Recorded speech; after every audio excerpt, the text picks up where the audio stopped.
The studio was buzzing with a special kind of energy that only happens when a truly beloved celebrity is about to walk onto the stage. It was a large, modern room filled with bright lights that made everything look crisp and colorful on camera. The air smelled faintly of hairspray, hot electronics, and coffee. Hundreds of audience members were squeezed into the bleachers, fanning themselves with their hands because the lights were so hot. They were chatting excitedly, checking their phones and craning their necks to get a good look at the stage. Tonight wasn't just another episode. It was the kind of night that people would be talking about the next day at work. Backstage, the atmosphere was a little different. It was quieter, but there was a sense of rush. People in headsets ran back and forth, holding clipboards and microphones. In the middle of all this chaos stood Keanu Reeves. He didn't look like a big movie star who demanded attention. He looked like a regular guy waiting for a bus. He was wearing a simple, tailored suit, but he stood comfortably, not stiffly.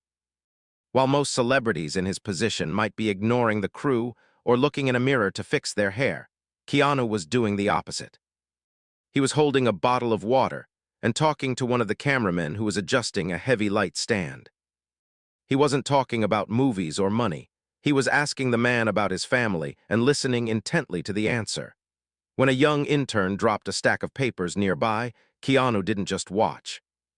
He immediately bent down to help gather them, handing them back with a smile that made the intern's face turn red with surprise and happiness. On the other side of the curtain, the host was getting ready. He was a man who was famous for being loud and for making jokes that sometimes made people wince. He sat in his chair behind the desk, looking at his note cards. He wasn't smiling. He looked intense and a little bit stressed. The ratings for his show had been going down lately, and the producers were telling him he needed to do something big to get people talking again. He tapped his pen nervously against the glass top of the desk. He looked at Keanu's name at the top of his card. He knew that Keanu was loved by everyone. He knew that making Keanu look bad would be controversial, but in his mind, controversy meant views. He thought that if he could be the one person who wasn't afraid to be real with Keanu, people would respect him for it. He didn't understand that being mean isn't the same as being real. A producer with a headset walked up to the host and whispered something, probably a warning to keep things clean and friendly. The host waved his hand dismissively, not even looking up. He was going to do what he wanted to do. He practiced a smirk in the reflection of a black monitor screen. He wanted to look sharp. He wanted to look like he was in control. While Keanu was backstage making friends with the crew, the host was building up a wall of arrogance around himself, preparing to use Keanu as a stepping stone for his own fame. Finally, the loud music started playing. The audience erupted into cheers and applause. The floor manager pointed a finger at the host, signaling that the show was live. The host put on his TV smile, the one that showed lots of teeth but didn't reach his eyes. He welcomed the camera, spoke his opening lines quickly, and then introduced his guest. "Please welcome the one and only Keanu Reeves." The applause was deafening. It wasn't just polite clapping, it was a roar of genuine love. Keanu walked out from the side, waving to the crowd. He didn't strut or pose. He walked with a quick, humble pace, looking at the audience members in the front row and nodding at them. He shook the host's hand firmly and sat down in the guest chair. The contrast between the two men was instant. The host leaned back, trying to look cool and powerful, spreading his arms wide as if he owned the space. Keanu sat on the edge of his chair, leaning forward slightly, looking ready to listen and engage. He looked relaxed, open, and completely unguarded. For the first few minutes, everything seemed normal. The host asked about the new movie. Keanu spoke honestly about how hard it was to film the action scenes. He laughed at himself, admitting that he gets sore and tired just like everyone else. The audience laughed along with him, charmed by his modesty. But the host was getting impatient. He didn't want a nice conversation about stunt work. He wanted a moment. He wanted something spicy. He could feel the clock ticking, and he knew that if he didn't make a move soon, the interview would end and it would be forgotten. He looked down at his index cards, his eyes narrowing as he found the question he had prepared. The host shifted his body language. He stopped laughing at Keanu's jokes. He turned his torso slightly away from Keanu and looked more directly at the camera, as if to signal to the viewers that he was about to reveal a secret. The air in the room seemed to change. The audience sensed it too. Their laughter died down a little, replaced by a feeling of confusion. The smiles on their faces froze. Keanu noticed the shift as well. He stopped talking mid-sentence and looked at the host, his head cocked slightly to the side. He didn't look scared, just curious. He was waiting for the next question, unaware that the man sitting across from him was no longer interested in a friendly chat. The host took a deep breath, tightened his grip on his note cards, and prepared to cross a line that no one expected him to cross. The warmth in the studio began to cool down, replaced by a tension that you could feel in your chest. The moment was approaching. The friendly atmosphere was just about to break. The silence that filled the studio was heavy, but it wasn't the comfortable quiet of a library or the peaceful silence of the night. It was a tense, waiting quiet, like the air right before a storm breaks. The host shifted in his leather chair, the squeak of the material loud enough to be heard by the front row. He looked down at his note cards one last time, his jaw set tight. He had decided that the polite chit-chat was over. He needed to steer the ship into rougher waters. He cleared his throat, a sharp, deliberate sound that signaled a change in direction. Okay, enough about the movie," the host said, his voice dropping an octave, trying to sound more serious and investigative. He waved his hand dismissively, as if talking about the film was a waste of everyone's time. "We all know you can run and jump and fight. That's your job. But what I want to talk about is..." This, he snapped his fingers toward the control booth. On the giant screen behind the desk, the vibrant background of the city skyline vanished. In its place, a large, pixelated photo popped up. It was the famous image that had traveled all over the internet years ago. A grainy, long-lens shot of Keanu sitting on a small park bench, eating a sandwich. He looked alone in the picture, his shoulders slumped, staring down at the pavement. The internet had labeled it Sad Keanu, and for years people had used it as a joke. The host let the picture hang there for a moment, turning to look at it, then turning back to Keanu with a smirk plastered on his face. "This," the host said, pointing a finger over his shoulder. "This is the real you, isn't it? Not the action hero, just a guy sitting on a bench looking absolutely miserable." Keanu didn't flinch. He turned his head to look at the screen, seeing the image of himself from years ago. A small, faint smile touched the corner of his mouth. It was a smile of recognition, not of shame. He remembered that day. He was just eating lunch. But the audience didn't know what to think. A few people let out nervous chuckles, assuming this was the setup for a joke. They waited for the punchline, expecting Keanu to laugh along with them. "You know," the host continued, leaning in closer, invading the personal space between them slightly. "The internet loves this. They love the idea that the big movie star is actually just this gloomy, lonely figure. Is that part of the brand? Do you lean into it? Because it seems like you're always playing the tragic figure." Keanu shifted in his chair, looking back at the host. He clasped his hands together, his thumb rubbing gently against his knuckle. It was a self-soothing gesture, a sign that he was trying to stay patient. "Well," Keanu started, his voice soft and calm, cutting through the host's harsh tone. "I think that was just a moment where I was having a sandwich and thinking about things. We all have days like that. I don't think it's tragic to just be sitting and thinking." The audience nodded slightly. It was a reasonable, humble answer. It showed his humanity, but the host didn't like it. It wasn't the clip he wanted. He wanted drama. He wanted Keanu to get defensive or angry. The host let out a short, dismissive laugh. "Come on, really? Just thinking. It looks like you're carrying the weight of the world on your shoulders. People say you're sad, Keanu. They say you're the sad Keanu. Is that an act? Or is that who you really are when the cameras aren't rolling for a movie?" The room felt colder. The band members in the corner stopped tapping their feet on their pedals. The cameramen, usually focused only on their framing, widened their eyes.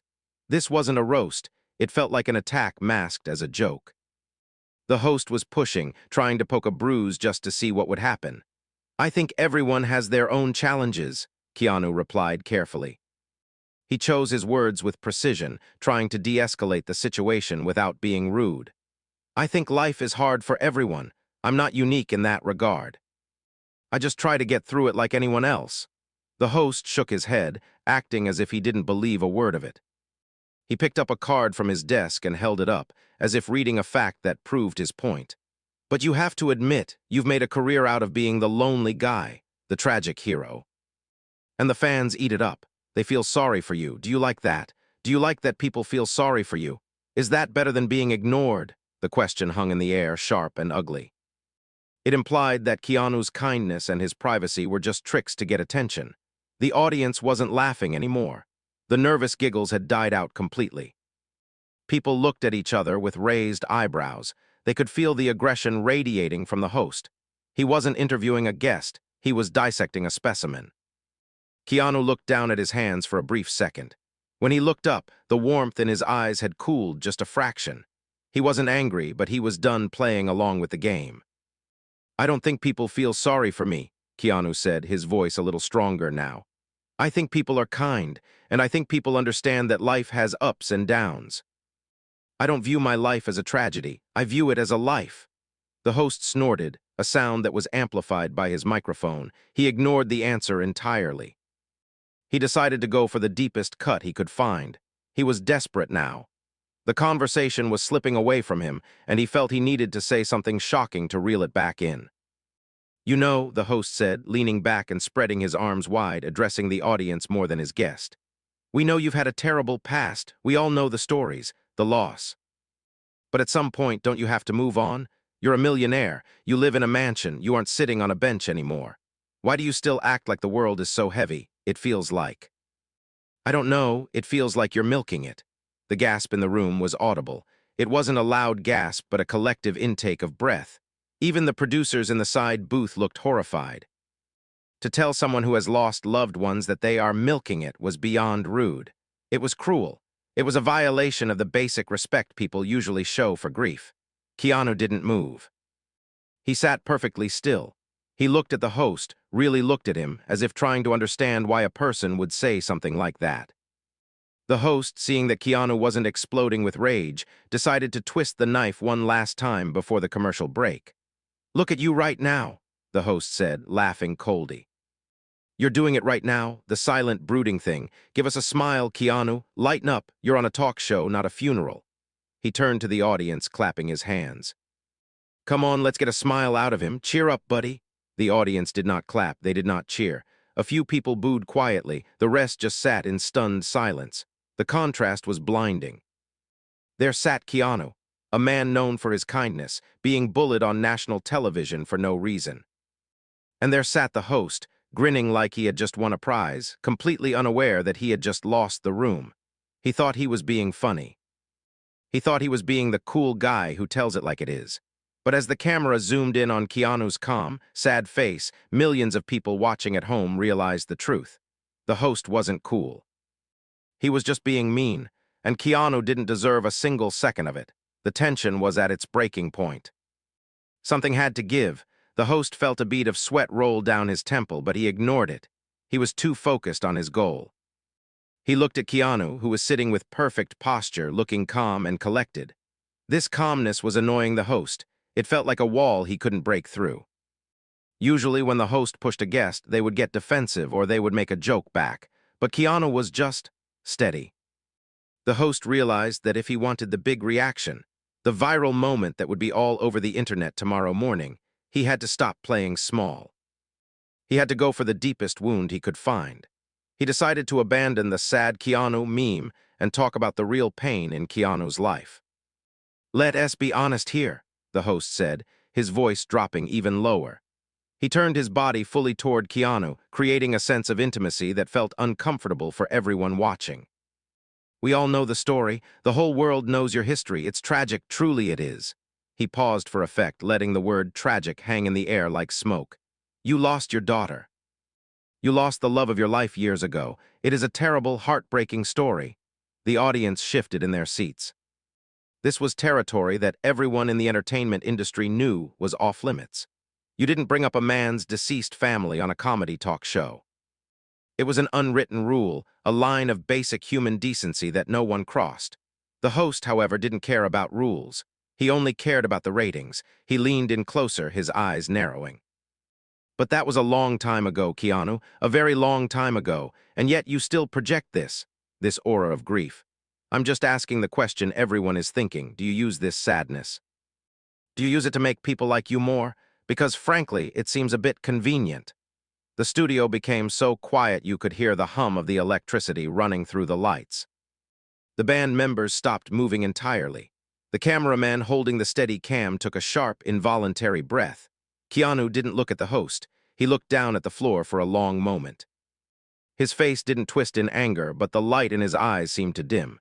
It was as if the host had reached into Keanu's chest and squeezed his heart. For Keanu, these weren't headlines or plot points. These were real people he had loved and lost. They were memories he kept private, sacred things that he carried with him every day. The host, misunderstanding the silence as submission, pressed harder. He thought he was winning. He thought he was being the brave journalist who wasn't afraid to ask the hard questions. I mean, look at you, he continued, gesturing with an open hand. You're a successful man, you have everything, but you still act like the world's loneliest victim. Is it an act? Is Tragic Guy just the character you play now so people don't expect you to be happy? A low murmur of disapproval started in the back row of the audience. It wasn't loud, but it was distinct. People were shaking their heads. It was shocking to see a guest being treated this way. It wasn't a funny joke. It wasn't a light-hearted roast. It was just mean. The host heard the murmur and mistakenly thought it was tension. He thought the audience was on the edge of their seats because of his brilliance. Come on, the host said, his voice taking on a mocking, whining tone, as if he was imitating a crying child. You've built this whole reputation on being the sad guy. People love you because they feel sorry for you. If you were just a happy, rich guy, would anyone even care? I don't think so. I think you're milking the past. That was the moment the air left the room completely. The phrase, milking the past, was like a slap in the face to anyone who has ever known grief. To suggest that someone was using the death of their child and partner for popularity was disgusting. The audience didn't murmur anymore. They went dead silent. This was a different kind of silence than before. It wasn't confused, it was protective. The people in the seats realized that they were witnessing something ugly. They were watching a bully corner a good man. Keanu slowly raised his head. He didn't look at the camera. He didn't look at the audience. He looked directly at the host. His eyes were filled with a profound sadness, deeper than anything a movie camera could capture. It was the look of a man who was realizing that the person sitting across from him had no empathy, no soul. It was a look of disappointment. You think, Keanu started, his voice soft but steady, cutting through the tension like a knife. He paused, taking a breath to collect his thoughts. He wasn't going to shout. He wasn't going to cry. He was going to speak the truth. You think that grief is something you use, that it's a strategy? The host shrugged, an arrogant smirk on his face. I'm just asking. It's a valid question. It isn't a game, Keanu said, shaking his head slowly. Grief is the price we pay for love. When you lose people you love, it changes you. It doesn't go away just because time passes. You don't get over it. You learn to live with it. You learn to carry the people you lost with you. He tapped his chest gently, right over his heart. They are still here. Talking about them isn't a brand, it's respect. The host opened his mouth to interrupt, to make another snide comment, but he found he couldn't. The weight of Keanu's words was too heavy. The simplicity and honesty of the answer stopped him. The host looked around the room, expecting support, but he found none. The producers in the side booth were staring daggers at him. The audience looked ready to storm the stage.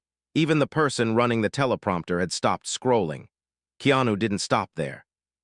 He looked at the host with a gaze that was so intense it felt like he was looking right through him.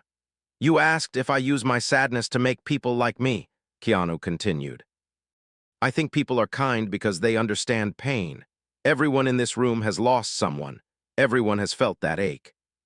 We connect through that not because of a reputation, but because we are human. Maybe if you understood that, you wouldn't see it as something to mock. The host sat back in his chair, the smirk finally wiped off his face. He felt small. He looked at his note cards, and suddenly they seemed ridiculous. He had tried to turn a human life into a segment for entertainment, and he had failed miserably. The silence that followed wasn't the silence of waiting for a joke. It was the silence of judgment.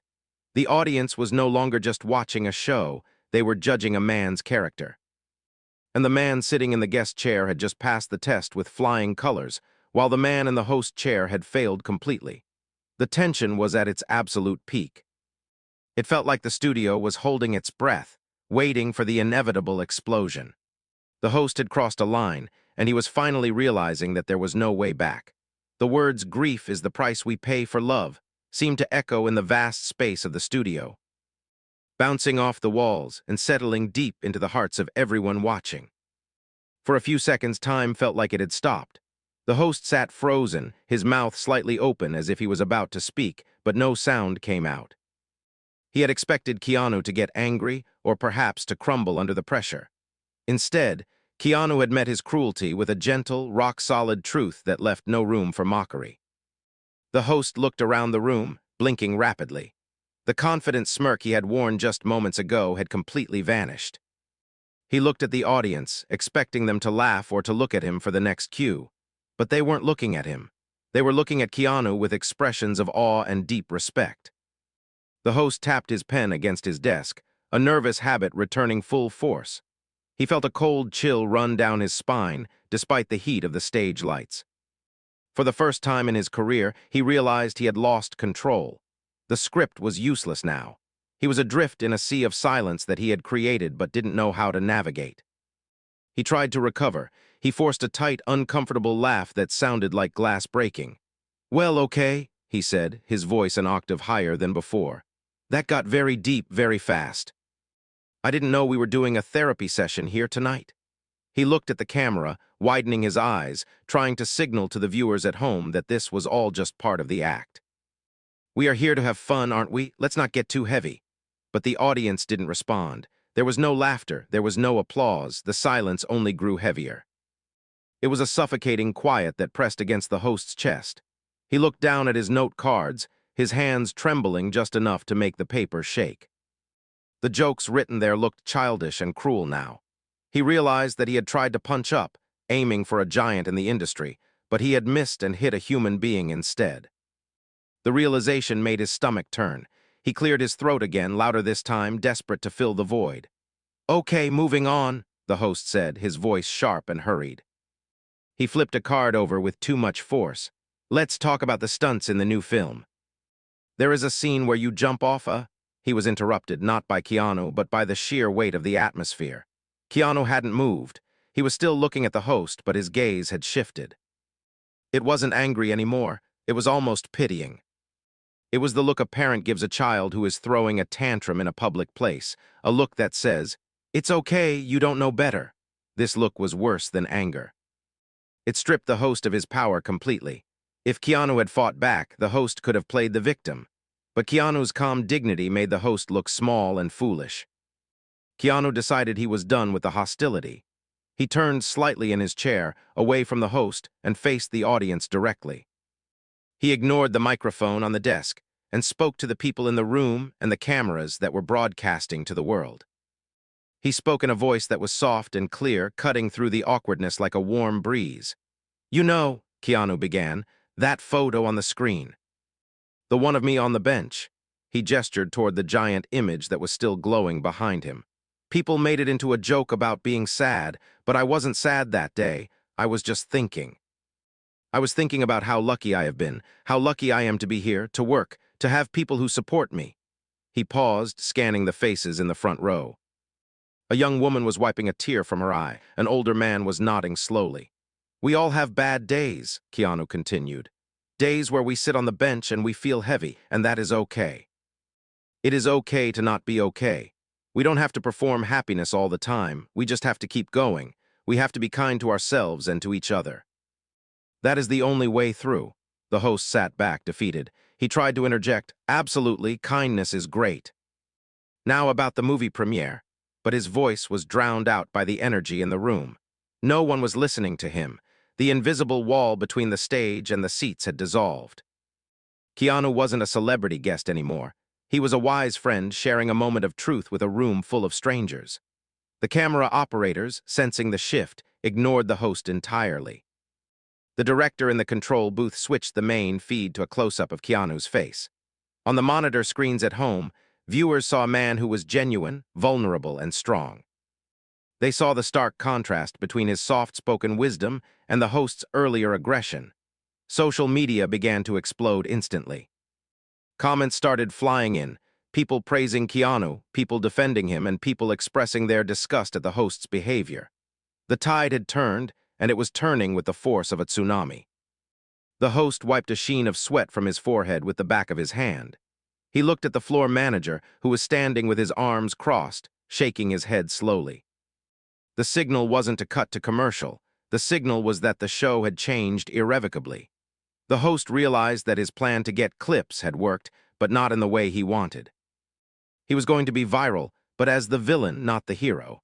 He sat there, gripping the arms of his chair, watching as Keanu continued to speak quietly about hope and resilience. The host felt a strange sensation in his chest, a hollow feeling where his ego used to be. He watched the audience, seeing how they hung on Keanu's every word. He saw the connection that he, with all his loud jokes and bright lights, had failed to create. He realized that true charisma isn't about being the loudest voice in the room. It's about having a heart that people can actually see.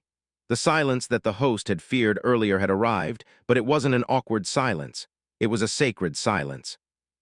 It was the sound of hundreds of people realizing they were in the presence of something rare, a famous person who was actually real. The host became a ghost in his own show, a background character in a scene he had tried to direct. He waited, helpless, for the inevitable end of the segment. The tension in the room had built to a breaking point. The air was charged with emotion. Everyone knew that the silence couldn't last forever. Something was about to break. The moment hung in the air like a suspended note. Keanu had just finished speaking, his voice trailing off softly as he looked out at the sea of faces. He hadn't preached, he had just shared a piece of his heart. For a few heartbeats, there was absolute stillness. The host sat frozen, his hand hovering over his stack of cards, realizing that the interview was no longer in his control. He opened his mouth, ready to force a transition to a commercial break to save himself from the crushing awkwardness. But before he could make a sound, a noise erupted from the front row. It started with a middle-aged woman sitting near the aisle. She stood up slowly, her eyes glistening with tears. She didn't cheer or whistle. She simply put her hands together and began to clap. It was a steady, rhythmic clap, slowly at first, then with more force. The man sitting next to her looked at her, then up at Keanu, and he stood up too.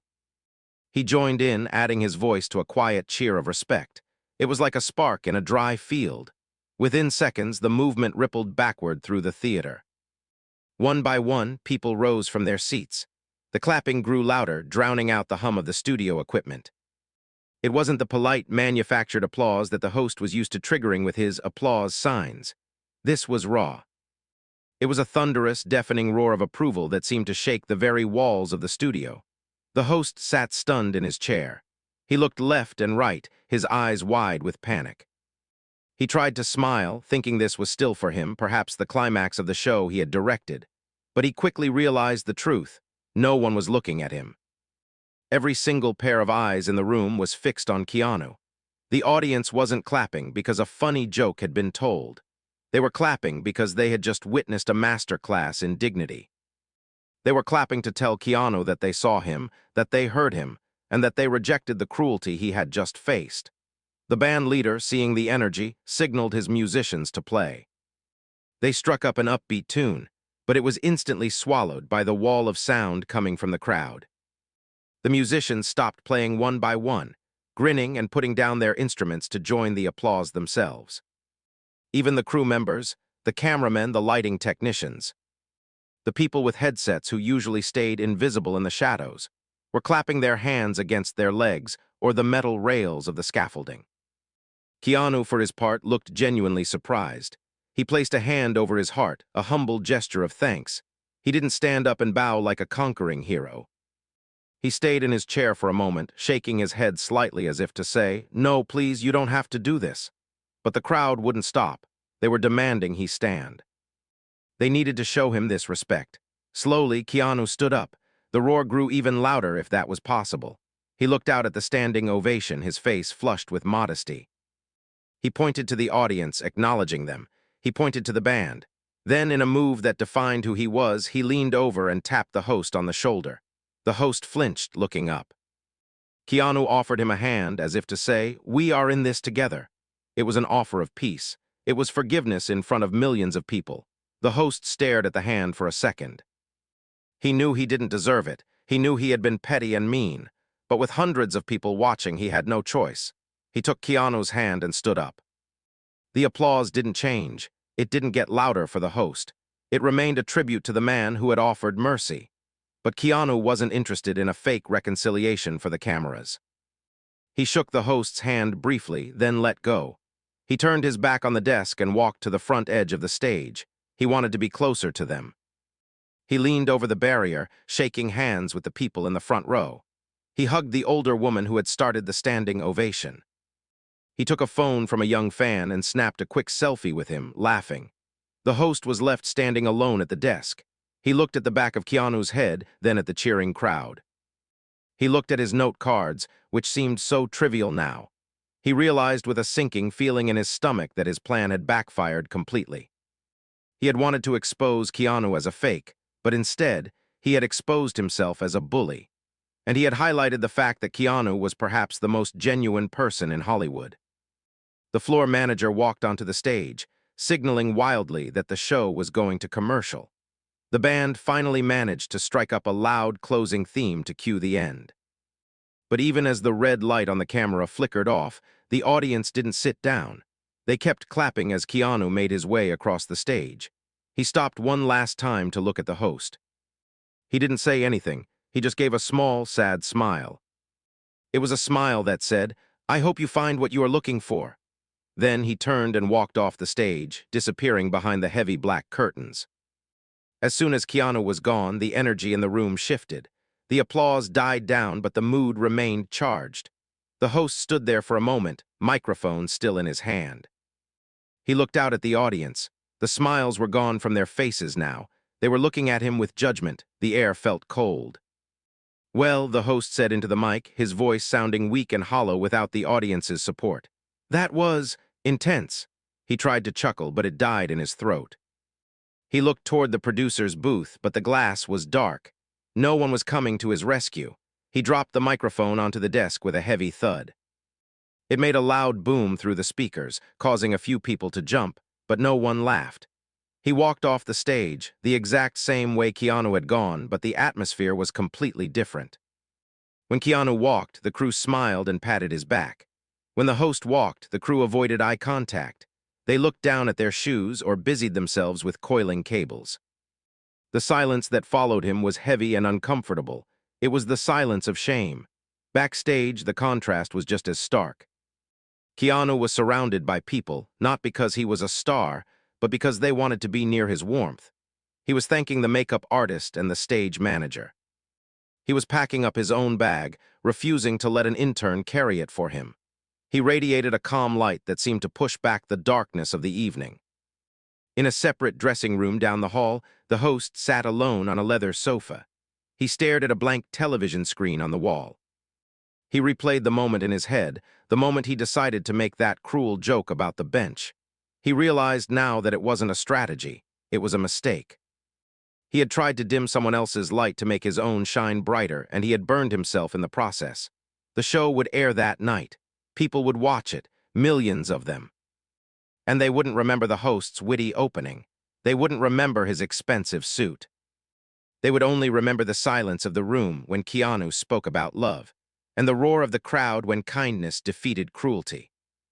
The host leaned his head back against the wall and closed his eyes, listening to the muffled sounds of the crew striking the set outside.